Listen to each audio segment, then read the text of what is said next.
नमस्ते दोस्तों। वृश्चिक राशि के नवंबर 2024 के राशिफल में आप सबका स्वागत है। राशिफल शुरू करने से पहले इस महीने की ग्रह स्थिति के बारे में जान लेते हैं। इस महीने चंद्रमा अपना गोचर तुला राशि से प्रारंभ करेंगे। मंगल इस महीने आपके नवम भाव में नीच के रहेंगे।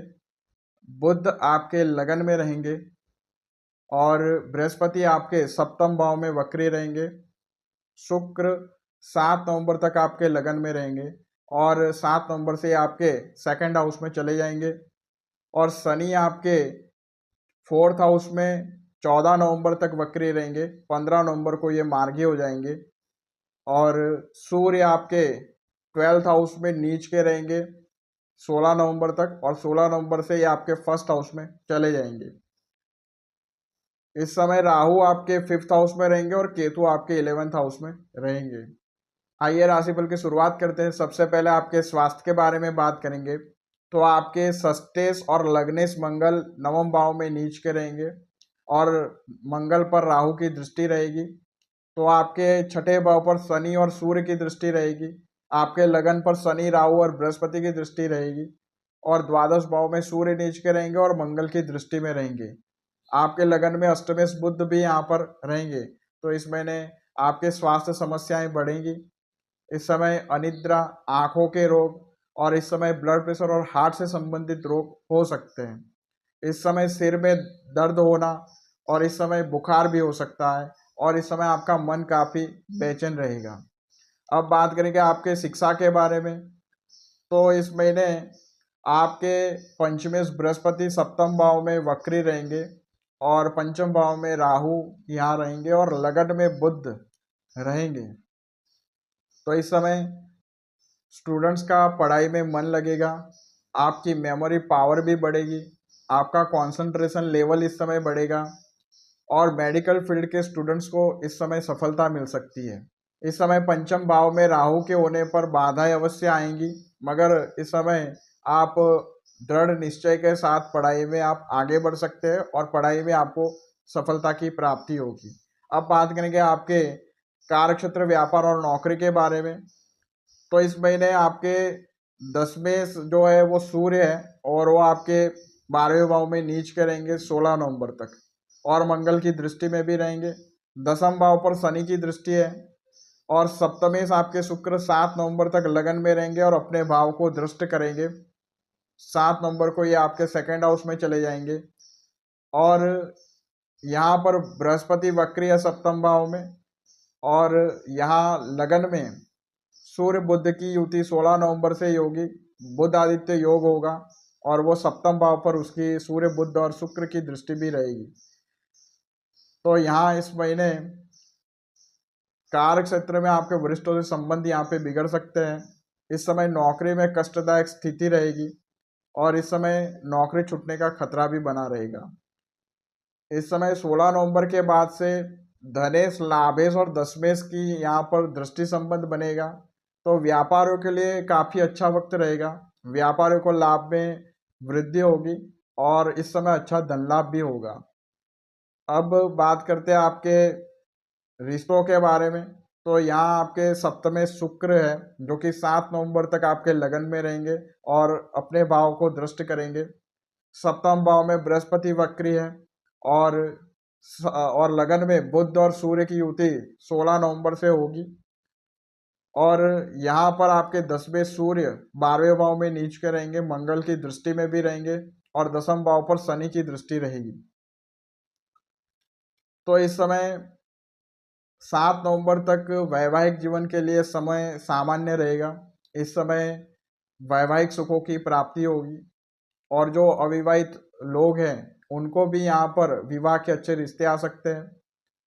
7 नवंबर के बाद आपके सप्तमें शुक्र धन भाव पर चले जाएंगे और यहाँ 16 नवंबर से सूर्य की भी यहाँ पर युति होगी। तो आपके क्रोध में वृद्धि होगी और इस समय पिता के साथ संबंधों में तनाव बढ़ेगा। यहाँ पिता की सेहत में भी गिरावट देखने को मिलेगी और वैवाहिक जीवन में भी 16 नवंबर के बाद से तनाव देखने को मिलेगा। जीवन साथी की सेहत भी यहाँ पर प्रभावित हो सकती है क्योंकि सप्तमेश अपने से अष्टम भाव में जाकर के बैठेंगे। तो यहाँ पर वैवाहिक जीवन में काफ़ी तनावपूर्ण स्थिति 16 नवंबर के बाद बन सकती है। अब बात करते हैं आपकी आर्थिक स्थिति के बारे में। तो इस महीने आपके लगन में लाभेश बुध शुक्र के साथ 7 नवंबर तक युति में रहेंगे और उसके बाद शुक्र धन भाव पर चले जाएंगे और 16 नवंबर से सूर्य आपके लगन में आ जाएंगे और यहाँ दशमेश लाभेश और धनेश की यहाँ पर दृष्टि संबंध बनेगा। तो यहाँ आपके लिए इस महीने आर्थिक स्थिति सामान्य रहेगी। इस महीने आपको बड़ा धन लाभ होगा, मगर यहाँ आपके खर्चों की अधिकता रहेगी। इस समय आपके धन की हानि भी होगी, आपके खर्चों में वृद्धि होगी और इस समय घर परिवार के पीछे धन का व्यय होगा, सुख सुविधाओं के पीछे धन का व्यय होगा और स्वास्थ्य के पीछे धन का व्यय होगा। तो इस समय आपकी आय तो अच्छी मात्रा में होगी, मगर आय से ज़्यादा व्यय की स्थिति भी यहाँ पर बनी रहेगी। अब बात करेंगे आपके शत्रु और विरोधी की। तो इस समय आपके षष्ठेश मंगल नवम भाव में नीच के रहेंगे और राहु की दृष्टि से पीड़ित भी रहेंगे। छठे भाव पर शनि और सूर्य की दृष्टि रहेगी। तो इस समय देखा जाए तो आपके शत्रु सक्रिय होंगे, मगर आपका कुछ बिगाड़ नहीं पाएंगे। अब बात करेंगे आपके भाग्य के बारे में। तो आपके नवम भाव में लग्नेश मंगल यहाँ पे नीच के रहेंगे। तो यहाँ पर राहु की भी नवम भाव पर मंगल पर दृष्टि रहेगी और आपके 10वें सूर्य 12वें भाव में नीच के हैं। आपके चतुर्थ भाव में शनि स्वराशि के हैं और यहाँ पर शनि सस नाम का राजयोग भी बना रहे हैं। इस समय बृहस्पति पंचमेश होकर के सप्तम भाव में यहाँ पर वक्री अवस्था में चल रहे, केंद्र त्रिकोण राजयोग बना हुआ है। 7 नवंबर तक लक्ष्मी नारायण राजयोग आपके लगन में बनेगा, बुध शुक्र की युति, और 16 नवंबर से सूर्य बुध का बुधादित्य योग भी आपके लगन में बनेगा। तो यहाँ इस महीने महत्वपूर्ण दो जो ग्रह हैं मंगल और सूर्य, वो दोनों नीच के रहेंगे और यहाँ पे आपको इस महीने सस नाम का राजयोग, केंद्र त्रिकोण राजयोग, बुध आदित्य राजयोग और लक्ष्मी नारायण राजयोग की प्राप्ति होगी। तो भाग्य का फिर भी आपको 80% आपको साथ मिलेगा, रुकावटों के साथ भाग्य का आपको साथ मिलता रहेगा। अब बात करते हैं इस महीने ध्यान रखने योग्य बातों के बारे में। तो इस महीने आपको धन के लेन देन में सतर्कता रखनी है। इस समय अपने खर्चों पर नियंत्रण रखना है और इस समय धन का निवेश करने से बचें। इस समय अपने स्वास्थ्य का ध्यान रखें, संतुलित भोजन करें, इस समय मेडिटेशन का सहारा लें और इस समय वैवाहिक जीवन में यहाँ पे तनाव बढ़ता दिखेगा, तो अपने क्रोध पर नियंत्रण रखें और अपनी वाणी पर भी संयम रखें और कार्य क्षेत्र में भी इस समय सतर्क रहें। अब बात करते हैं सावधानी रखने योग्य तारीखों के बारे में। इन तारीखों में किसी नए काम की शुरुआत नहीं करनी है और बड़ा डिसीजन लेने से बचना है। तारीख है 9, 10 और 11। यहाँ पे चंद्रमा आपके चतुर्थ भाव में रहेंगे। 18 और 19 तारीख यहाँ चंद्रमा आपके अष्टम भाव में रहेंगे और 1, 27, 28 और 29 तारीख यहाँ चंद्रमा आपके 12वें भाव में रहेंगे।